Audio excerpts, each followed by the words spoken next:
जय श्री राम, जय बालाजी। दोस्तों, आप सभी का स्वागत है एक बार फिर से एक नए विषय के साथ में। बने रहे इस वीडियो में। दोस्तों, शनि की साढ़े साती और ढैया बच्चों पर क्यों नहीं लगती है, क्या कारण है, क्या वजह है, जानते हैं इसका कारण। दोस्तों, शनिदेव का नाम सुनते ही लोगों के अंदर घबराहट की स्थिति बन जाती है। लोग जो है घबरा जाते हैं शनिदेव का नाम सुनते ही। लेकिन शनिदेव कभी भी अशुभ परिणाम नहीं देते हैं। शनिदेव न्याय व कर्मों के देवता हैं और कर्मों के हिसाब से ही व्यक्ति को फल देते हैं। जो व्यक्ति अच्छे कर्म करने वाले हैं उनको शनिदेव हमेशा शुभ फल देते हैं और उन व्यक्तियों को सफलता व ऊंचाइयों पर ले जाते हैं। बहुत तरक्की कर जाते हैं वो लोग और प्रोग्रेस करते हैं प्रत्येक क्षेत्र में, जिस भी क्षेत्र में वो कार्य करते हैं। वहीं बुरे कर्म करने वाला जो व्यक्ति होता है उसको शनिदेव अशुभ परिणाम देते हैं और कई तरह की परेशानियों का, कठिनाइयों का सामना करना पड़ता है उन लोगों को। साथ ही ढैया व साढ़े साती का दोष भी लगाते हैं शनिदेव। लेकिन क्या आप जानते हैं शनिदेव कभी भी बच्चों और गरीबों पर साढ़े साती और ढैया नहीं लगाते हैं। इसकी क्या वजह है, क्या कारण है, तो चलिए विस्तार से चर्चा करते हैं इस विषय पे। दोस्तों, बने रहे वीडियो में। दोस्तों, आप सभी ने महर्षि दधीचि का नाम सुना होगा। नहीं सुना तो चलो बताते हैं। बहुत ही प्राचीन समय में महर्षि दधीचि थे। उन्होंने देवताओं के लिए अपनी अस्थियों का दान किया था और उन अस्थियों से भगवान इंद्रदेव ने अपना हथियार बनाया था।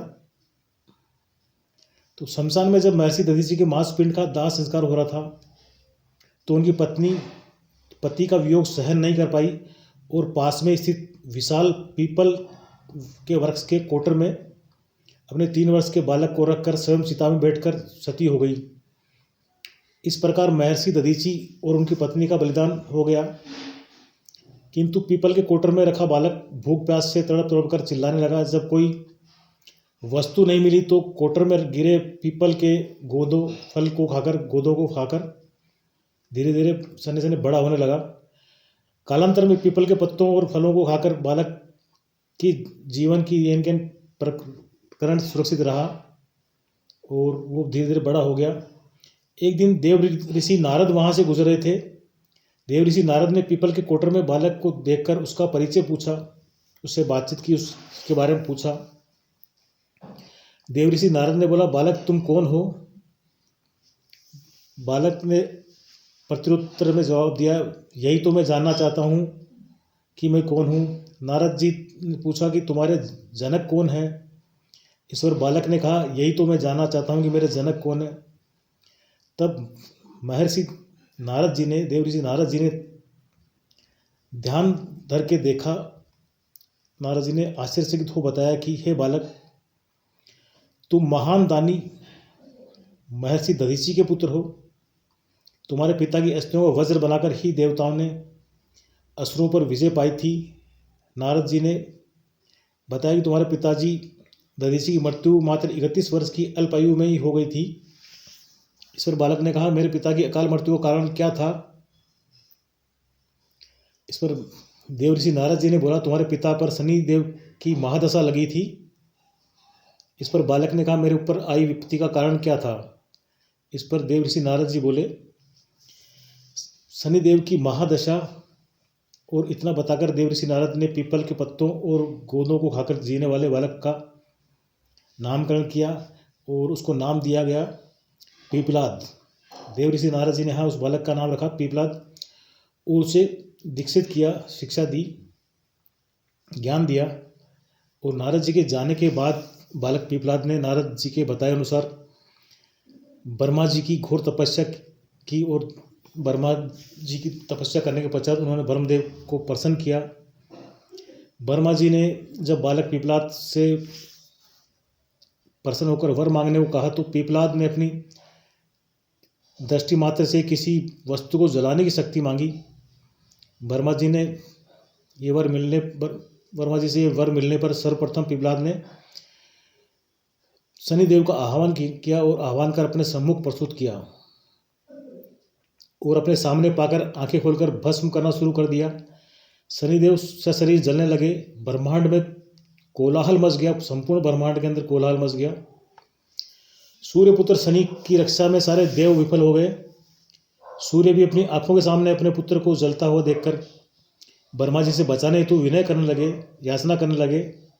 अंततः ब्रह्मा जी स्वयं पीपलाद के सामने प्रस्तुत हुए सम्मुख पधारे और शनिदेव को छोड़ने की बात कही, किंतु पीपलाद तैयार नहीं हुए। ब्रह्मा जी ने एक के बदले 2 वर मांगने की बात कही। तब पीपलाद ने खुश होकर निम्न वर 2 वरदान मांगे, जिसमें प्रथम ये था कि जन्म से 5 वर्ष तक किसी भी बालक की कुंडली में शनि का स्थान, शनि दोष नहीं होगा, शनि का स्थान नहीं होगा, जिससे कोई और बालक मेरे जैसे अनाथ ना हो।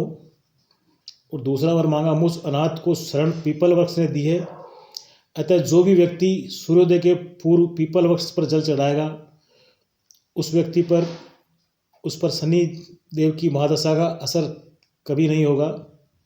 दोस्तों, तभी से पीपल वृक्ष की पूजा का प्रचलन काफ़ी ज़्यादा बढ़ गया। जो भी व्यक्ति सूर्य उदय से पहले पीपल के वृक्ष में जल चढ़ाता है उस पर शनिदेव की महादशा का कोई असर नहीं होता है, शनिदेव उनसे दूर रहते हैं। इस प्रकार जो है बालक ने, पीपलाद ने ये 2 वर ब्रह्मा जी से मांगे।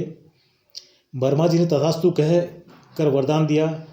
तब पीपलाद ने जलते हुए शनि देव को अपने ब्रह्मदंड से उनके पैरों पर आघात करके उन्हें मुक्त कर दिया, जिससे शनिदेव के पैर क्षतिग्रस्त हो गए और वे पहले जैसी तेजी से चलने लायक नहीं रहे।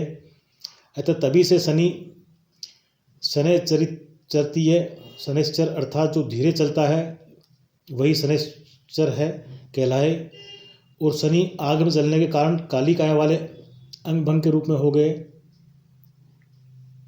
संपत्ति शनि की काली मूर्ति और पीपल वृक्ष की पूजा का यही धार्मिक हेतु आगे चलकर पीपलाद ने प्रश्न उपनिषद की रचना की, जो आज भी ज्ञान का कुल भंडार है।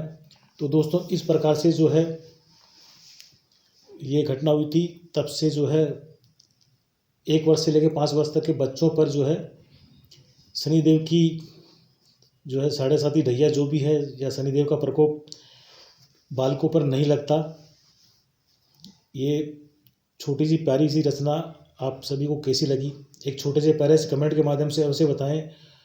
और ये जानकारी अपने सभी मिलने जुलने वालों के साथ अवश्य शेयर करें। जय श्री राम, जय हिंद, जय भारत, जय शनिदेव।